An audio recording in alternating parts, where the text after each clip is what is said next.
Deep in the heart of the jungle, our journey begins. The dense foliage is interrupted by peculiar, vibrant plants that spring up from the ground. These are no ordinary plants. They are nature's most cunning predators. The Venus flytrap, with its jaws wide open, lies in wait for its next meal.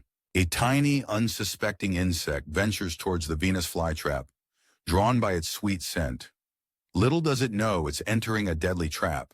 In a flash, the Venus flytrap snaps shut, securing its meal.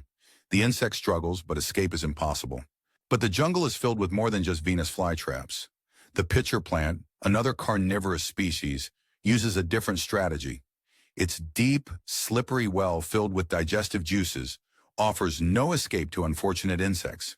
An insect attracted by the pitcher plant's nectar slips and falls into the trap. The plant's digestive juices begin to dissolve the hapless creature.